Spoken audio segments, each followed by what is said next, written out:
नमस्कार, आप देख रहे हैं द हिंद 24 न्यूज और मैं हूं आपके साथ साक्षी निर्वाण। आइए नजर डालते हैं आज की कुछ खास खबरों पर। नदिया जिले के नवद्वीप में आगामी 5 नवंबर को पूर्णिमा तिथि पर मनाया जाएगा प्रसिद्ध रास उत्सव 2025। इस बार उत्सव को और अधिक सुचारू, सुरक्षित और आकर्षक बनाने के लिए नवद्वीप थाना और कृष्णनगर पुलिस जिला प्रशासन ने विशेष तैयारियां शुरू कर दी हैं। इसी के तहत बुधवार शाम नवद्वीप के रविंद्र सांस्कृतिक मंच में एक समन्वय बैठक का आयोजन किया गया। बैठक में नवद्वीप के विधायक, नगर पालिका के चेयरमैन, विभिन्न विभागों के अधिकारी, नवद्वीप थाने के प्रभारी अधिकारी और जिला पुलिस के वरिष्ठ अधिकारी उपस्थित थे। बैठक में सभी ने आगामी रास उत्सव को व्यवस्थित और शांतिपूर्ण ढंग से संपन्न कराने के लिए अपने सुझाव दिए। जिला पुलिस अधिकारियों ने बताया कि इस वर्ष रास उत्सव की पूजा 5 नवंबर को होगी, जबकि 6 नवंबर को निकाली जाएगी शोभा यात्रा। इस बार शोभा यात्रा में केवल वही पूजा समितियां शामिल हो सकेंगी जिन्हें प्रशासन की ओर से अनुमति दी गई है। अनुमोदित प्रत्येक प्रतिमा को प्रशासन की ओर से एक QR कोड प्रदान किया जाएगा, जिसके जरिए यह पता लगाया जा सकेगा कि कौन सी प्रतिमा किस मार्ग से गुजरेगी। इसके साथ ही हर 100 मीटर की दूरी पर एक पुलिस सहायता केंद्र स्थापित करने की योजना है, जहां श्रद्धालुओं के लिए आवश्यक सुविधाएं उपलब्ध रहेंगी। प्रत्येक पूजा समिति को 5 स्वयंसेवक देने होंगे, जो प्रशासन द्वारा जारी पहचान पत्र और निर्धारित वेशभूषा में रहकर पुलिस की सहायता करेंगे।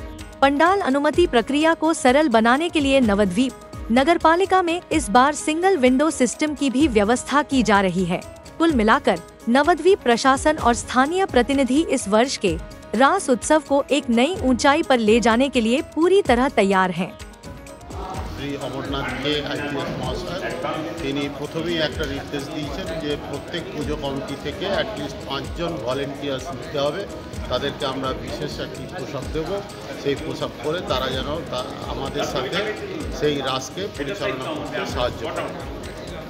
আর যেহেতু এই নবদ্বীপ অত্যন্ত কনজেস্টেড গলির জায়গা, সেহেতু আমরা এই ফায়ার ব্রিগেডকে অলরেডি অনুরোধ করেছি, আপনারা মিটিংয়ে শুনেছেন, যে বেশি সংখ্যক পরিমাণে মোটরসাইকেলের ব্যবহার করতে, যাতে শুরুতেই কোনো বড় দুর্ঘটনাকে আমরা ছোট অবস্থাতেই নিয়ন্ত্রণে আনতে পারি।